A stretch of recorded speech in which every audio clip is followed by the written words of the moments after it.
बिस्मिल्लाहिर्रहमानिर्रहीम। अस्सलाम वालेकुम क्लास। आज के ह्यूमन रिसोर्स मैनेजमेंट के लेक्चर 10 में जो टॉपिक हम डिस्कस करेंगे वो है जॉब एनालिसिस। बेसिकली हमने पिछले लेक्चर से स्टार्ट किया हुआ है कि जॉब के बारे में ऐड देने से पहले कंपनी काम परफॉर्म करती है, अपनी जॉब के टास्क आइडेंटिफाई करती है, लोगों में क्या क्वालिफिकेशन होनी चाहिए वो आइडेंटिफाई की जाती हैं। तो ये हमने स्टार्ट किया हुआ है। हमने पिछले लेक्चर में जो जॉब डिज़ाइन डिस्कस किया था उसमें हमने बताया था कि वो टास्क और रिस्पॉन्सिबिलिटीज कौन सी होंगी जो एम्प्लॉय परफॉर्म करेगा। जॉब एनालिसिस में हम देखेंगे कि कॉम्पिटेंसीज क्या रिक्वायर्ड है, यानी क्या स्किल्स वगैरह लोगों में होनी चाहिए पार्टिकुलर टास्क को परफॉर्म करने के लिए, और स्किल्स भी टास्क भी हम आइडेंटिफाई करने की कोशिश करते हैं, टास्क भी बताए जाते हैं। सो अपना लेक्चर स्टार्ट करते हैं। Job analysis is a systematic study of tasks, duties and responsibilities that are expected to be performed in a single job. Job analysis basically task, duties या रिस्पॉन्सिबिलिटीज जो किसी पार्टिकुलर जॉब में perform किए जाएंगे उनको identify किया जाता है, उनको स्टडी किया जाता है। इसमें अगर आपको पिछले लेक्चर्स में याद हो तो हमने एक ग्राफ बनाया था जिसमें हमने कहा था कंपनी के गोल्स को एक्शन में कन्वर्ट करने को जॉब डिज़ाइन कहता है। जॉब डिज़ाइन सपोर्ट करता है जॉब एनालिसिस को। तो जो जॉब डिज़ाइन में हमने टास्क या रिस्पॉन्सिबिलिटीज जो एम्प्लॉय परफॉर्म करेगा वो आइडेंटिफाई कर दिए थे। जॉब एनालिसिस में उन टास्क या ड्यूटीज या रिस्पॉन्सिबिलिटी को रिटन फॉर्मेट में लिखा जाता है। और फिर यहाँ पे हम एक एक्स्ट्रा काम ये कर रहे होते हैं कि हम वो स्किल्स भी आइडेंटिफाई करते हैं, कॉम्पिटेंसीज भी आइडेंटिफाई करते हैं जो किसी भी पार्टिकुलर पर्सन में होनी चाहिए जिसको हम उस जॉब के लिए हायर करेंगे। अच्छा, अगर हम पर्पस की बात करें कि जॉब एनालिसिस का पर्पस या प्राइमरी गोल क्या है, तो बेसिकली जॉब एनालिसिस में हम दो चीज़ें अटेन करते हैं या हमें क्लियर अंडरस्टैंडिंग होती है दो चीज़ों के बारे में। पहली बात, what is expected to be perform in a job, यानी क्या टास्क होगा, रिस्पॉन्सिबिलिटीज़ क्या होंगी या ड्यूटीज़ क्या होंगी जो कोई भी एम्प्लॉई एक पार्टिकुलर जॉब में परफॉर्म करेगा, वो आइडेंटिफाई करते हैं और इसे जॉब डिस्क्रिप्शन भी कहते हैं। जॉब डिस्क्रिप्शन बेसिकली क्या है, टास्क आइडेंटिफाई करना जो किसी भी पार्टिकुलर जॉब में एक्सपेक्ट कर रहे हैं कि परफॉर्म किए जाएंगे और उनको रिटर्न फॉर्म में लिखा जाता है, इसे जॉब डिस्क्रिप्शन भी कहते हैं। शॉर्ट फॉर्म में जेडीबी से कहा जाता है। सेकेंड वन, जो चीज़ आइडेंटिफाई की जाती है या अटेन की जाती है वह है specific competencies that are necessary for successful performance of a job, यानी उस पार्टिकुलर टास्क को जो हमने आइडेंटिफाई पहले कर लिया है कि जो काम परफॉर्म करना है उसको परफॉर्म करने के लिए कौन से स्किल्स रिक्वायर्ड है, आपने वो भी आइडेंटिफाई करनी है, जिसे जॉब स्पेसिफिकेशन कहा जाता है। जॉब डिस्क्रिप्शन या जॉब स्पेसिफिकेशन की अगर हम एग्जाम्पल की बात करें, फॉर एग्जाम्पल आपने अकाउंटेंट हायर करना है पार्टिकुलर जॉब के लिए। अकाउंटेंट क्या काम परफॉर्म करेगा, आपकी बुक मेंटेन करेगा, जर्नल वगैरह, लेजर वगैरह बनाएगा, आपके प्रॉफिट एंड लॉस अकाउंट बनाएगा, बैलेंस शीट मेंटेन करेगा, एम्प्लॉयज़ का जो सैलरीज पे की जाएंगी आइदर वो काम अकाउंटेंट परफॉर्म करेगा या उसके लिए सेपरेट डिपार्टमेंट बनाएंगे। तो जो भी काम अकाउंटेंट ने परफॉर्म करना है आपने वो टास्क आइडेंटिफाई कर लिए। अब अकाउंटेंट में क्या स्किल्स हो जिसको हम हायर करना चाह रहे हैं, उसने सीए किया हो, एसीसीए किया हो, क्या उसकी क्वालिफिकेशन क्या होगी, उसका कुछ एक्सपीरियंस भी होगा कि नहीं होगा, कि अनएक्सपीरियंस पर्सन हम हायर करेंगे। तो ये सारा जॉब स्पेसिफिकेशन में हम डिसाइड कर लेते हैं। जॉब डिस्क्रिप्शन में उसकी बता दी काम क्या परफॉर्म करना है, रिस्पॉन्सिबिलिटीज़ क्या है, और जॉब स्पेसिफिकेशन में हमने इसको बता दिया कि उसकी स्किल्स क्या रिक्वायर्ड है, सीए किया होगा या एसीसी किया होगा, तो वो हम यहाँ पे बता देते हैं। एक्सपीरियंस क्या होगा तो वो जॉब स्पेसिफिकेशन में बता दिया जाता है। जॉब एनालिसिस को फर्दर डिस्कस करने से पहले ही कुछ कॉन्सेप्ट हैं जो जिसके बारे में हम अंडरस्टैंडिंग ले लेते हैं। सबसे पहले है जॉब। जॉब क्या होती है, हमने कहा किसी भी ऑर्गेनाइजेशन अपने गोल को अचीव करने के लिए जो टास्क परफॉर्म कर रही होती है, ग्रुप ऑफ टास्क, उसे जॉब कहते हैं। डिफरेंट टास्क हो सकते हैं ना, एक जरूरी नहीं एक काम कर रही है, उससे ज़्यादा काम भी परफॉर्म कर रहे होते हैं किसी एक जॉब में, तो उसे क्या कहते हैं, job. Second one is that position.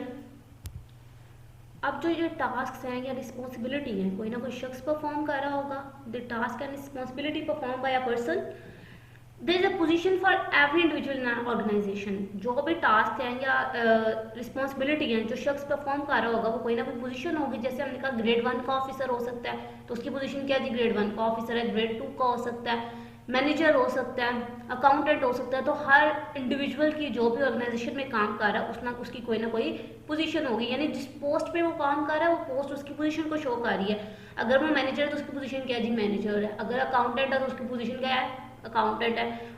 Grade 2 का ऑफिसर है तो हम कहेंगे इसकी पोजीशन क्या है, ग्रेड 2 का ऑफिसर है।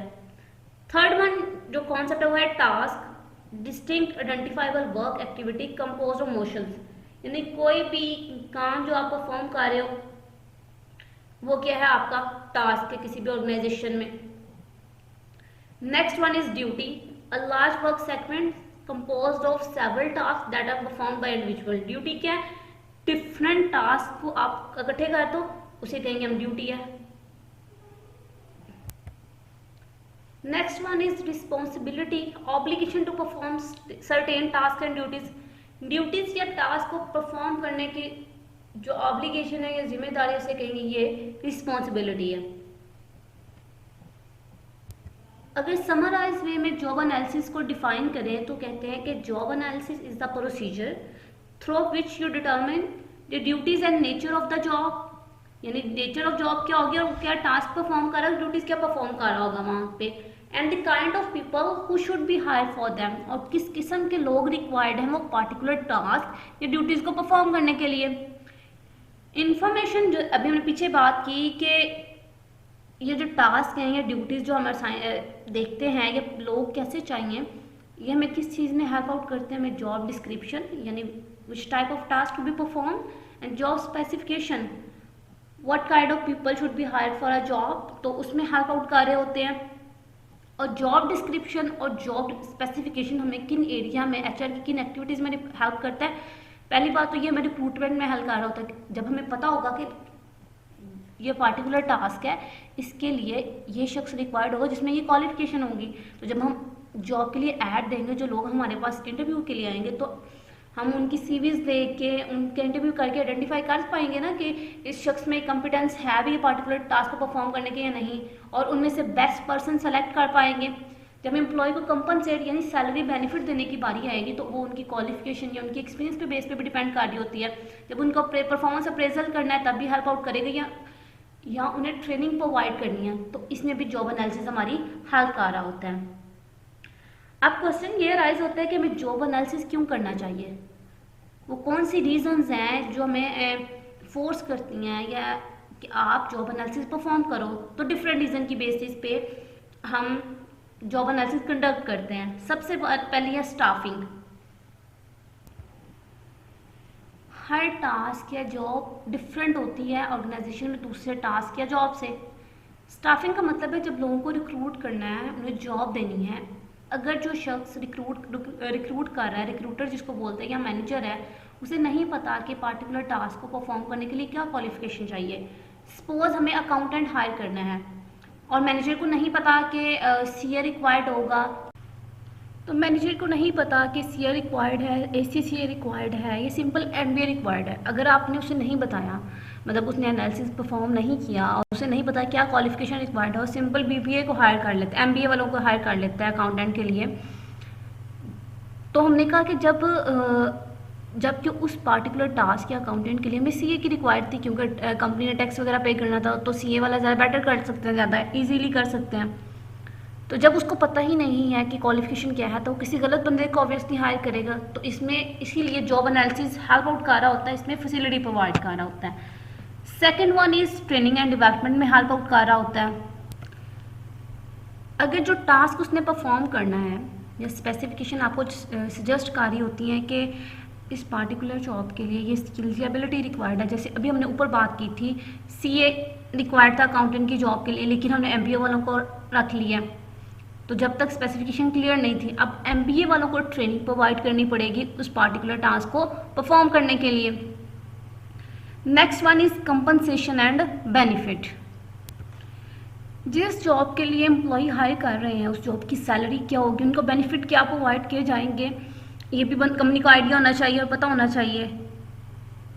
जिसकी जो काम परफॉर्म कर रहा है, ड्यूटीज़ परफॉर्म क्या कर रहा है किसी ऑर्गेनाइजेशन में, जितनी ज़्यादा वो ड्यूटीज़ या काम इंपॉर्टेंट होगा उतनी ज़्यादा ऑब्वियसली उसकी जॉब की वर्थ या वैल्यू होगी, सैलरीज होगी, उसको बेनिफिट भी उतने ज़्यादा प्रोवाइड किए जाएंगे। मैनेजर की फॉर एग्जांपल मैनेजर की सैलरी एम्प्लॉई जो काम कर रहा है उससे ऑब्वियसली ज़्यादा होगी, क्योंकि मैनेजर का काम इंपॉर्टेंट है, सिग्निफिकेंट है, एम्प्लॉई का भी सिग्निफिकेंट है, लेकिन मैनेजर का ज़्यादा सिग्निफिकेंट है, तो आपको जॉब एनालिसिस इसमें भी हेल्प आउट कर रहा होता है।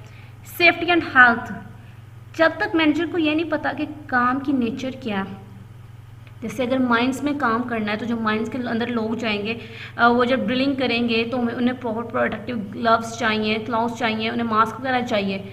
लेकिन अगर मैनेजर या रिक्रूटर को ये इन्फॉर्मेशन नहीं है जॉब के बारे में, तो वो उनको सेफ्टी या हेल्थ से रिलेटेड फैसिलिटीज़ प्रोवाइड नहीं कर पाएगा। तो इसलिए जॉब एनालिसिस आपको हेल्प आउट करता है कि आपको जॉब के बारे में पता हो, ताकि उससे रिलेटेड सेफ्टी मेजर्स लिए जा सके, एम्प्लॉय की सेफ्टी के लिए मेजर्स के लिए जा सके, इस पर हेल्प आउट करता है।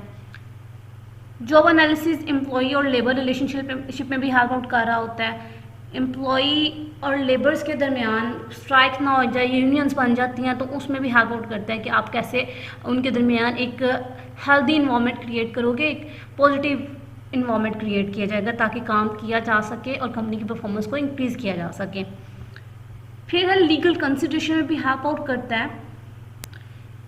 जिस पार्टिकुलर जॉब के लिए आप लोगों को हायर कर रहे हो उससे रिलेटेड लॉज क्या है, पार्टिकुलर जॉब से रिलेटेड क्या लॉज हैं, लेबर से रिलेटेड क्या लॉज हैं, तो वो भी पता होना चाहिए। और जॉब एनालिसिस जब पता होगा, टास्क पता होगा, तो उससे रिलेटेड जो लीगल लॉज भी पता होंगे जो कंपनी को हेल्प आउट करेंगे।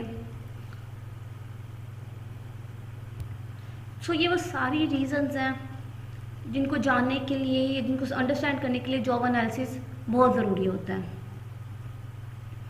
अब क्वेश्चन ये राइज होता है कि जब आप जॉब एनालिसिस करते हो तो किस टाइप की इन्फॉर्मेशन की ज़रूरत होती है जॉब एनालिसिस को परफॉर्म करने के लिए, ताकि उसको सक्सेसफुली परफॉर्म किया जा सके। तो डिफरेंट टाइप की इन्फॉर्मेशन आपके पास मौजूद होनी चाहिए ताकि जॉब एनालिसिस को सक्सेसफुल वे में परफॉर्म किया जा सके। उनमें आपको जो भी मशीन्स, टूल्स या इक्विपमेंट यूज़ हो रहे हैं किसी भी काम पार्टिकुलर टास्क को परफॉर्म करने के लिए, उनके बारे में इंफॉर्मेशन होनी चाहिए। वर्क के बारे में इंफॉर्मेशन होनी चाहिए। वर्क एड्स जो आपके पार्टिकुलर जॉब के टास्क को परफॉर्म करने के लिए कर रहे हैं क्या रिक्वायर्ड है, वो भी जॉब एनालिसिस में इम्पोर्टेंट है, वो भी पता होनी चाहिए। यानी जॉब से रिलेटेड जितने भी आपके एस्पेक्ट्स हैं वो सारे पता होने चाहिए। अब क्वेश्चन ये राइज होता है कि जब जॉब एनालिसिस परफॉर्म की कर लिया आपने, तो वो किन चीज़ों के बारे में कन्वे कर रहा होगा, क्या चीज़ें बता रहा होगा, कौन से इशू एड्रेस कर रहा होगा। तो डिफरेंट क्वेश्चंस हैं जिनको आंसर करना जॉब एनालिसिस को बहुत ज़रूरी है कि जॉब एनालिसिस जब आप परफॉर्म करो तो ये डिफरेंट क्वेश्चंस हैं जिनका आंसर मैनेजर या रिक्रूटर के पास मौजूद होना बहुत ज़रूरी है। उनमें से सबसे पहले ये है कि फिजिकल या मेंटली कौन से टास्क हैं जो कोई भी वर्कर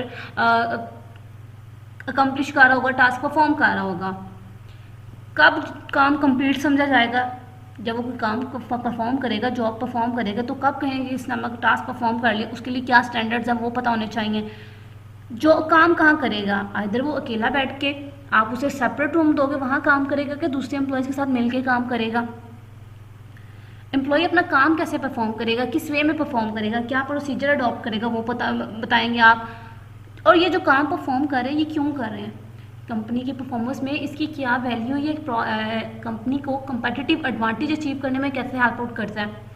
और द मोस्ट इंपॉर्टेंट वन की क्वालिफिकेशन क्या रिक्वायर्ड है इस पार्टिकुलर काम को परफॉर्म करने के लिए, जॉब जो भी आपने दी है उसके लिए क्या क्वालिफिकेशन रिक्वायर्ड है वो भी पता होनी चाहिए। नेक्स्ट वन इज दैट कि जॉब एनालिसिस कब परफॉर्म करें, क्या रोज ही जॉब एनालिसिस परफॉर्म करें, कब किया जाए। क्वेश्चन ये रहा था ना कब किया जाए। दो कंडीशन है अंदर, दो फॉलोइंग सिचुएशन के अंदर जॉब एनालिसिस परफॉर्म किया जाता है। सबसे पहला है कि जब when organization is founded, that mean कि जब आपने नई ऑर्गेनाइजेशन बनाई है, लोगों को हायर करना है, तो लोग क्या काम परफॉर्म करेंगे उसके बारे में भी आपको इन्फॉर्मेशन होनी चाहिए ना। जॉब्स क्या होंगी, कितने लोग हम रखेंगे, अकाउंट जब हम नई ऑर्गेनाइजेशन बनाएंगे हम रिसेप्शनिस्ट रखेंगे, हम प्रोडक्शन डिपार्टमेंट में लोग रखेंगे, अकाउंट डिपार्टमेंट में लोग रखेंगे, तो तब भी जॉब एनालिसिस हमें हेल्प आउट करेगा ना कि क्या कौन से लोग चाहिए और क्या टास्क परफॉर्म करेंगे, तब भी हमें जॉब एनालिसिस हेल्प आउट करता है। और सेकंड थिंग इज़ दैट कि जब नई जॉब क्रिएट हो रही हूँ, फॉर एग्जांपल टेक्नोलॉजी को चेंज हो गई है या इसी मेथड चेंज हो गए, काम को करने के प्रोसीजर चेंज हो गए हैं, तब भी जॉब एनालिसिस की ज़रूरत पड़ती है। टेक्नोलॉजी चेंज हो जाएगी, आपको नए लोग हायर करने पड़ेंगे ना। टेक्नोलॉजी अगर पहले आप मैनुअली काम कर रहे हो, अब कंप्यूटर सिस्टम आ गया, तो आपको नए लोग हायर करने पड़ेंगे जिनको कंप्यूटर की नॉलेज हो। तब भी जॉब एनालिसिस परफॉर्म करना पड़ेगा ना कि जो नए लोग आएंगे वो क्या टास्क परफॉर्म करेंगे, कंप्यूटर पे क्या काम करेंगे, उनकी क्वालिफिकेशन क्या होगी, तो तब भी जॉब एनालिसिस की हमें ज़रूरत पड़ती है। ये वो दो सिचुएशन है जिनमें जॉब एनालिसिस परफॉर्म किया जाता है और जो कंपनी के लिए बहुत बेनिफिशियल भी होता है। जब जॉब एनालिसिस परफॉर्म कर लिया तो हमें डिफरेंट टाइप की इन्फॉर्मेशन आ गई, हमें ये पता चल गया क्या टास्क ड्यूटीज़ परफॉर्म करनी है, और दूसरी किस किस्म के लोग रिक्वायर्ड है, उनकी क्वालिफिकेशन क्या होनी चाहिए। अब जॉब एनालिसिस से ये इन्फॉर्मेशन आ गई हमें, अब इस इन्फॉर्मेशन को हम कहाँ कहाँ यूज़ कर सकते हैं। जो इन्फॉर्मेशन कलेक्ट कर लिया हमने जॉब एनालिसिस के प्रोसीजर से, उस इन्फॉर्मेशन को कहाँ यूज़ कर सकते हैं। सबसे पहले हम उसे रिक्रूटमेंट और सिलेक्शन में यूज़ कर सकते हैं। हमने बात की ना कि जॉब जब एनालिसिस किया जाता है, एक तो आपके पास जॉब डिस्क्रिप्शन आ जाती है, यानी रिटन फॉर्मेट में आप लिख लेते हो कि जो एम्प्लॉई आएगा वो ये काम टास्क परफॉर्म करेगा, और जॉब स्पेसिफिकेशन उसकी क्वालिफिकेशन क्या होगी या स्किल्स क्या होंगी वो भी लिख ली। जब अब लोग आपके पास इंटरव्यू के लिए आए, आपने वो पेज देखा, फॉर्मेट देखा कि ये टास्क परफॉर्म करने इसमें ये इसकी स्किल्स होनी चाहिए, तो जो बेस्ट एम्प्लॉई होगा उन लोगों में से जो आपके पास जॉब के लिए आए हैं आप उसे सेलेक्ट कर लोगे। तो ये रिक्रूटमेंट और सिलेक्शन में भी जॉब एनालिसिस आपको हेल्प आउट करता है। एम्प्लॉयज़ को कंपनसेट करने में भी हेल्प आउट कर रहा होता है, यानी जिसकी जॉब जितनी इंपॉर्टेंट होगी उसकी सैलरी उतनी ही ज़्यादा होगी, तो ये कंपनसेशन में भी हेल्प आउट कर रहा होता है। परफॉर्मेंस अप्रेजल में भी हेल्प आउट कर रहा होता है। मैनेजर डिफरेंट जॉब की एक्टिविटी डिटर्मिन कर लेते हैं और स्टैंडर्ड डेवलप कर लिए जाते हैं, जिससे आपकी जॉब को कंपेयर करके देखा जाता है कि आइदर आपने जो टास्क परफॉर्म किए हैं वो अकॉर्डिंग टू द स्टैंडर्ड हैं कि नहीं है। तो इसमें भी जॉब एनालिसिस आपको हेल्प आउट कर रहा होता है। ट्रेनिंग अगर एम्प्लॉय को प्रोवाइड करनी है, जैसे हमने कहा कि नई टेक्नोलॉजी आ गई, अब जो एम्प्लॉय ऑलरेडी आपके पास है उनको स्किल्स भी तो देनी है नहीं, तो जॉब एनालिसिस आपको हेल्प आउट करेगा कि किसके पास पार्टिकुलर स्किल्स है उस टास्क को परफॉर्म करने के लिए और किसके पास नहीं है। तो इसमें भी आपको जिसके पास नहीं है उनको ट्रेनिंग प्रोवाइड करनी है, तो जॉब एनालिसिस ने आपको यहाँ पे भी हेल्प आउट किया है। जॉब एनालिसिस अनअसाइंड ड्यूटीज़ को भी रिवील करने में हेल्प आउट करता है। फॉर एग्जांपल कंपनी क्या कर रही है, इन्वेंट्री जमा कर रही है, मैन्युफैक्चरिंग करती है और इन्वेंट्री होल्ड करती है, देन जो चीज़ें बन जाती हैं उनको पहले स्टोर करते हैं, फिर आगे फॉरवर्ड आप सेल करते हो। इन्वेंट्री डेली बेसिस पे जा रही है, लेकिन हमने कहा रिकॉर्ड डेली बेसिस पे मेंटेन नहीं हो रहा कि कितनी चीज़ें गई कितनी आई। तो जब आपने जॉब एनालिसिस परफॉर्म किया तो आपको पता चल गया ना एक पार्टिकुलर पर्सन रिक्वायर्ड है इस जो डेली बेसिस का रिकॉर्ड रखे। रिकॉर्ड तो है लेकिन आप वीकली मेंटेन करते हो या मंथली मेंटेन करते हो, तो जॉब एनालिसिस ने आपको हेल्प आउट किया कि नहीं एक शख्स रिक्वायर्ड हो जो डे टू डे बेसिस पे भी रिकॉर्ड रखे कि आज कितनी ट्रांजैक्शन हुई हैं या आज कितनी चीज़ें हमने सेल की हैं या परचेज की हैं, तो इसमें भी हेल्प आउट करता है। इक्वल एम्प्लॉयमेंट अपॉर्चुनिटी की कंप्लाइंस में भी हेल्प आउट करते हैं। आपको याद हो तो पिछले लेक्चर्स में हम लॉज पढ़ चुके हुए हैं, legal consideration relating to HRM, जिसमें हमने इक्वल एम्प्लॉयमेंट अपॉर्चुनिटीज़ की बात की थी कि आप किसी भी एम्प्लॉय को डिफरेंट बेसिस पे रिजेक्ट नहीं कर सकते, उसके कलर की बेस पे, age, gender, religion, different characteristics की हमने बात की थी। उन बेसिस पे किसी भी एम्प्लॉय को रिजेक्ट नहीं किया जा सकता अगर उसकी जॉब से रिलेटेड क्वालिफिकेशन भी पूरी है, वो टास्क भी वो परफॉर्म कर सकता है, तो इन बेसिस पे आप उसे रिजेक्ट नहीं कर सकते। अगर एम्प्लॉय को नहीं पता कि जॉब के रिलेटेड जो क्वालिफिकेशन क्या रिक्वायर्ड है या जॉब के टास्क क्या रिक्वायर्ड है, जिन एरिया पे उसने रिक्रूटमेंट करनी है, तो अगर उसे नहीं पता होगा तो इक्वल एम्प्लॉयमेंट अपॉर्चुनिटी से कंप्लाइंस नहीं कर पाएगा ना, वो किसी को किसी भी बेस पे रिजेक्ट कर देगा। तो इसीलिए जॉब एनालिसिस यहाँ पे भी हेल्प आउट करता है। आउटकम्स की बात करें कि जॉब एनालिसिस परफॉर्म करने के बाद आपके पास क्या अटेन होता है, तो हमारे पास दो आउटकम्स आते हैं। एक जॉब डिस्क्रिप्शन आ जाती है, जब जॉब एनालिसिस परफॉर्म करते हैं तो दो चीज़ें हमारे पास आती हैं, एक जॉब डिस्क्रिप्शन, दूसरा जॉब स्पेसिफिकेशन। जॉब डिस्क्रिप्शन क्या है, बेसिकली आपका जॉब होल्डर क्या काम परफॉर्म करेगा जब आप उसे जॉब पे रखोगे, उसको रिटन फॉर्म में लिखना, रिटन स्टेटमेंट है। A job description is a written statement what the job holder actually does, how he or she does it, कैसे परफॉर्म करेगा, किन कंडीशन में जॉब परफॉर्म करेगा, तो वो जॉब एनालिसिस जॉब डिस्क्रिप्शन में आप लिख लेते हो। जॉब डिस्क्रिप्शन का कोई स्टैंडर्ड नहीं है, कोई फॉर्म नहीं है, स्टैंडर्ड फॉर्मेट नहीं है कि ये चीज़ें इंक्लूडेड होंगी या ये नहीं होंगी। रिटर्न फॉर्म में लिखना है ना, तो कोई स्टैंडर्ड लॉ ने नहीं डिस्क्राइब किया होगा, लेकिन डिफरेंट सेक्शंस इन्वॉल्व होते हैं इसमें। आप जॉब आइडेंटिफिकेशन करते हो कि जॉब की पोस्ट क्या है, अकाउंटेंट के लिए हायर कर रहे हो, क्या हायर कर रहे हो। जॉब समरी सिंपल वे में आप बता देते हो, उसकी रिस्पॉन्सिबिलिटीज़ क्या होंगी, वो काम क्या परफॉर्म करेगा, जॉब डिस्क्रिप्शन में ये भी बताया जाता है। अथॉरिटी उसकी क्या है, परफॉर्मेंस के स्टैंडर्ड क्या है, वर्किंग कंडीशंस क्या है जिनके अंदर वो काम करेगा। तो जॉब डिस्क्रिप्शन में बेसिकली ये चीज़ें बताई जाती हैं। दूसरा आउटकम जो जॉब एनालिसिस का है वो है जॉब स्पेसिफिकेशन। जॉब स्पेसिफिकेशन में आप जिस पर्सन को हायर करोगे उसकी मिनिमम क्वालिफिकेशन क्या होगी किसी भी उस पार्टिकुलर जॉब को परफॉर्म करने के लिए, वो रिटर्न फॉर्म में लिख देते हो। A job specification is a document containing the minimum acceptable qualification that a person should possess in order to perform a particular job। तो जॉब स्पेसिफिकेशन में बेसिकली आपने उसकी क्या बतानी है, क्वालिफिकेशन बतानी है। जॉब स्पेसिफिकेशन में मोस्टली क्या इंक्लूडेड होता है, उसकी एजुकेशन कितनी है, एजुकेशनल रिक्वायरमेंट क्या होंगी, क्या किया होगा, MBA किया होगा, BBA किया होगा, CA किया होगा, वो आप बताओगे। उसने एक्सपीरियंस कितना है, अनएक्सपीरियंस पर्सन को आप हायर करोगे कि एक्सपीरियंस को करोगे। एक्सपीरियंस को अगर करोगे तो कितने साल का एक्सपीरियंस होना चाहिए, 1 साल, 2 साल, 3 साल, वो बताते हैं। पर्सनैलिटी ट्रेट्स क्या होनी चाहिए और फिजिकल एबिलिटीज़ वो भी आप इसमें डिफाइन कर देते हो। बेसिकली जॉब एनालिसिस जब परफॉर्म कर लेते हैं तो 2 चीज़ें हमारे पास ये अटेन हो जाती हैं कि जिनकी बेसिस पे आप फर्दर आगे मूव करते हो, जॉब डिस्क्रिप्शन और जॉब स्पेसिफिकेशन। जब जॉब एनालिसिस के ये 2 आउटकम्स हैं या 2 रिजल्ट हैं कि जब जॉब एनालिसिस परफॉर्म किया जाता है तो आपके पास ये 2 चीज़ें आ जाती हैं। ये बेसिकली फॉर्मेट है, सैम्पल है कि जॉब डिस्क्रिप्शन और जॉब स्पेसिफिकेशन में क्या होना चाहिए। यानी अगर पार्टिकुलर जॉब है हमारे पास, ये एग्जांपल समझ लें आपके, अगर हमें अकाउंटिंग असिस्टेंट की ज़रूरत है और हमें उसकी जॉब डिस्क्रिप्शन लिखनी है और जॉब स्पेसिफिकेशन लिखनी है, जो कि जॉब एनालिसिस के थ्रू ही लिखेंगे, तो हमें क्या क्या लिखना है। सबसे पहले हम जॉब का टाइटल देंगे, अभी हमने पहले बात की ना जॉब की आइडेंटिफिकेशन, जो डिस्क्रिप्शन में बताया कि आइडेंटिफिकेशन का मतलब है टाइटल क्या है, किस पोस्ट के लिए हायर कर रहे हैं, अकाउंटिंग असिस्टेंट चाहिए हमें। आइडेंटिफिकेशन सेक्शन में क्या लिखेंगे, कौन से डिपार्टमेंट के लिए चाहिए, अकाउंटिंग डिपार्टमेंट के लिए चाहिए, वो शख्स किसे रिपोर्ट करेगा, जी डायरेक्टर को रिपोर्ट करेगा। पोजीशन नंबर क्या है, वेज की कैटेगरी क्या होगी, सैलरी कितनी देंगे हम उसको, सैलरी का ग्रेड क्या होगा वो बताएंगे।